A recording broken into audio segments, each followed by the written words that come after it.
It's been going on for an hour. November 14th, 2025.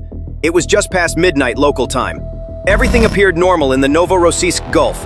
For the Russian soldiers on guard duty along the shore, it was an ordinary night. But within seconds, they would encounter Neptune missiles armed with hundreds of kilograms of explosives.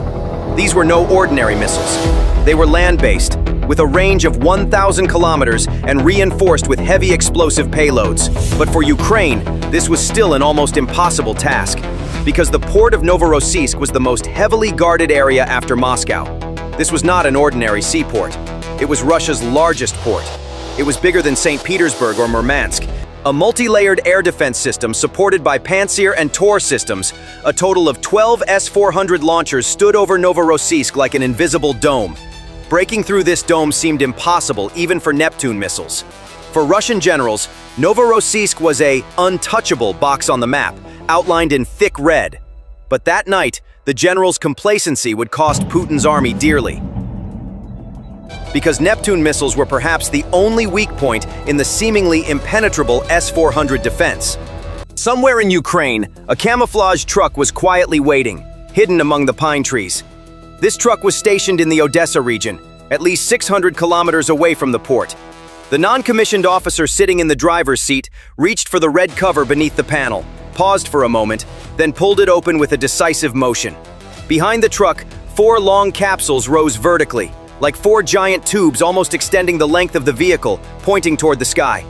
Inside each tube was one of the things the Kremlin feared most at this stage of the war, the long-range land attack version of the long Neptune cruise missile. The engineer standing next to the TEL looked at the last line on his laptop.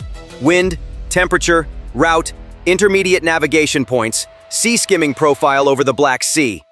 In one corner of the screen, the target package for 4 missiles flashed. The first 2 missiles were for the S-400 clusters stationed at the Kuban Regiment. The last 2 missiles were for the pump stations and tank farm at the Sheskharis terminal. The silence was heavy. This silence wasn't just due to the risk. Everyone knew what they were doing. If this launch succeeded, Long Neptune would bury not just a battery, but the S-400 myth and Novorossiysk's untouchable legend. The commander gave a short, clear, ready command. The countdown began. 10, 5, 3. First, a deep rumble split the night.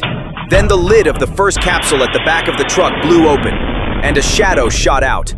As soon as the Long Neptune emerged from the tube, the booster ignited, rising vertically amid sparks. Then, a few seconds later, it turned its nose toward the Black Sea and began to descend rapidly. Then the second missile, then the third, then the fourth. The Long Neptunes were gliding at subsonic speed, approximately 900 kilometers per hour, just a few meters above the sea surface. To any distant observer, this was just a line disappearing into the darkness. But hundreds of kilometers away, the fate of a port and an air defense battalion hung in the balance. At that moment, suddenly, in the command shelter of the Kuban Anti-Aircraft Regiment on the hills east of Novorossiysk, the radar screen in front of the operator on duty was suddenly flooded with red.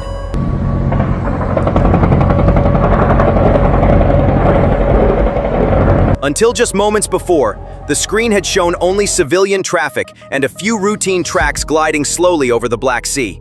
Then, without warning, dozens, then hundreds of small target dots suddenly appeared. The sector sounded the alarm.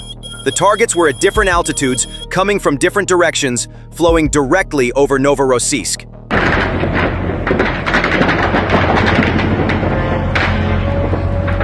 Oh, drone. Drone is here.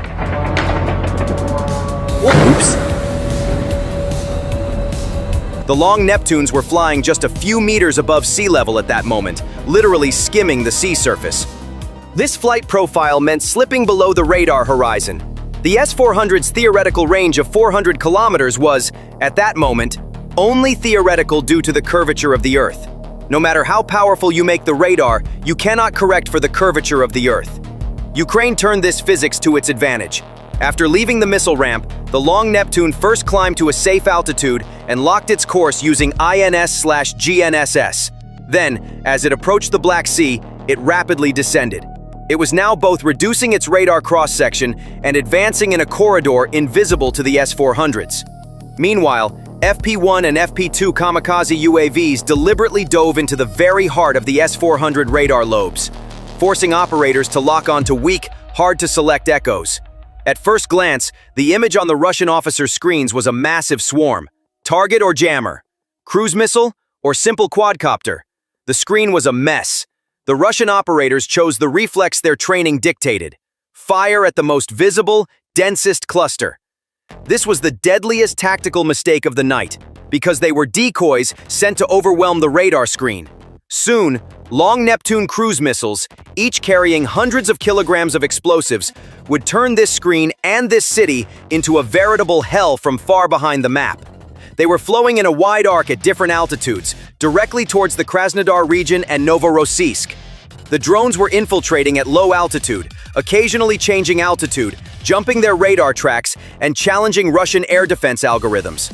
Some were heading towards coastal radar positions, some towards command centers in the interior, and some towards air defense batteries around the port. The Nebo M and 96N6 radars instantly found themselves in the midst of a massive chaos. The screens filled with hundreds of small targets.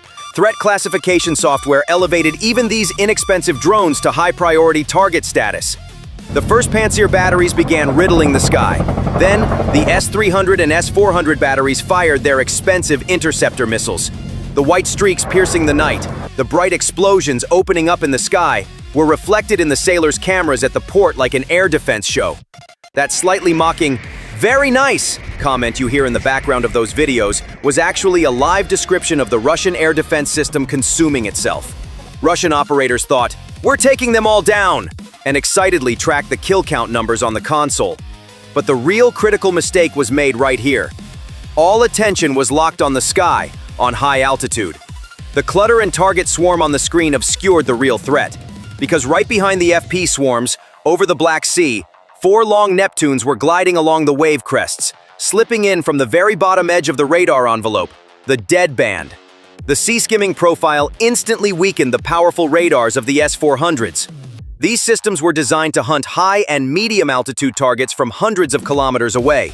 A cruise missile flying just a few meters above the sea surface, remaining just within the horizon line, would only appear on the screen in the final moments as a faint trace. That is, if the operator's eyes weren't elsewhere at that moment.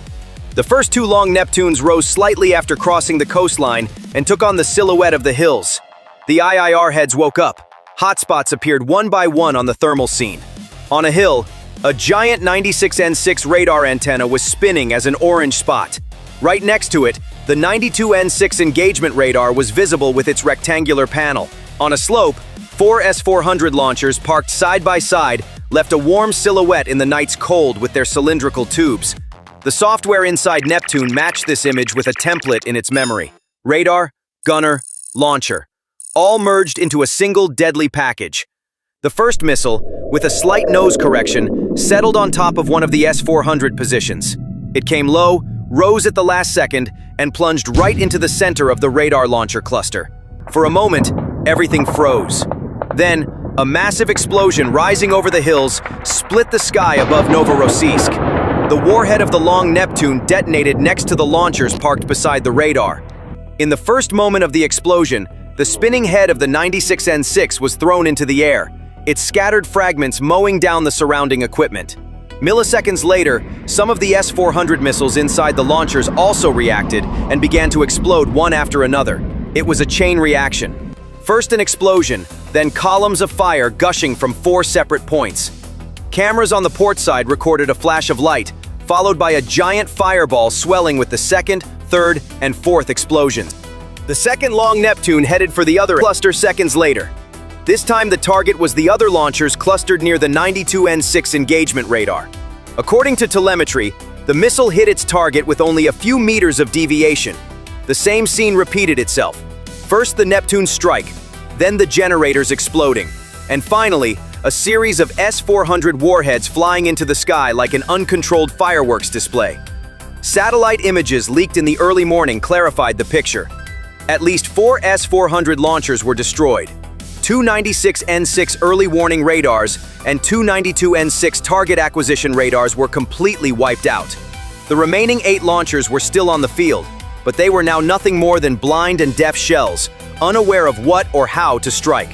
The first two long Neptunes had completed their missions, breaking through the Kuban regiment's shield, and at that very moment, the other two long Neptunes had already entered from the Black Sea, following their deadly course towards Sheskharis. There was no longer any serious threat in the sky for them. The S-400s were burning. The Pantsirs and short-range systems were still struggling with the FP-1 and FP-2 swarms, locking onto the wrong targets, losing their firing discipline. The third long Neptune was still skimming the sea surface when it reached Novorossiysk. This time, the IIR head scanned the hotspots on the coast, not the hills. The tank area of the Sheskharis oil terminal glowed as huge round hotspots in night vision. The rectangular buildings housing the pumping stations right next to it gave off a denser, sharper heat signature. The missile locked onto the pumping station. In the final second, it rose slightly, then dove at an almost vertical angle. At the moment of impact, a white light flashed and grew at the heart of the terminal. The long Neptune's warhead detonated directly above the main manifold. The shockwave shattered the pump system, the command room, and the power distribution center in a single blow. Then the fire, walking through the pipelines, spread through the veins of the port. The fourth long Neptune was a few seconds behind. Its mission was to render the tank farm inoperable. The missile selected one of the full tanks. Its IIR warhead locked onto its heat signature and shape. The dive, the explosion, then the giant fireball rising into the sky. This was precisely the scene that Turkish sailors at the port described as hellish. The astonished but admiring, "Very beautiful," heard in the background of the footage was, in fact, a summary of the moment when 4 Ukrainian missiles, coming from 1,000 kilometers away, brought one of Russia's most important ports to its knees. 2 long Neptunes incinerated the S-400 battalion on the hills in a chain reaction, while 2 long Neptunes plunged like daggers into the pump station and tank area of the Sheskharis. The port, which had relied on the S-400s, was suddenly defenseless, completely exposed to Ukrainian UAV swarms and additional attack platforms. A new wave of drones entered from different vectors. Some were verifying the perimeter of the pump area previously hit by long Neptune. Some were searching for intact facilities, while others were heading for the container yard and the port's internal infrastructure. In the darkness of the night, flashes of explosions multiplied one by one over the bay. A UAV landed on the roof of the Energy Control Center. With the explosion, most of the terminal went into emergency shutdown mode. But since the core of the system that would send the emergency shutdown command had also been hit, not even half of this procedure worked. In the tank yard, new explosions added to the burning of the large tank, which stood like a wounded giant after Neptune's first strike. The fire was not only growing, it was deepening. At the same time, explosions were also recorded in the container yard. At least 1 civilian ship was damaged by falling drone debris and the shockwave, and 3 crew members were reported injured. When these images hit social media, the world realized that Novorossiysk had been hit not only militarily, but also in its civilian aspect. This was no longer the rear front. This was the very heart of Russia's domestic front. The Russian Ministry of Defense made a reflexive statement. 66 Ukrainian UAVs were shot down in the Krasnodar region. Perhaps dozens of drones had indeed been shot down. But this did not change the fact that the main swarm had reached its target. The Russian Defense Ministry's narrative of victory had suddenly become a fiasco. Governor Veniamin Kondratiev could no longer brush off this fire with statements like, "We have it under control." The panic was so great that he was forced to officially declare a state of emergency in the city. Independent Russian sources such as The Insider confirmed that a state of emergency had been declared in Novorossiysk and that the port area had been completely closed off. Thank you for choosing us.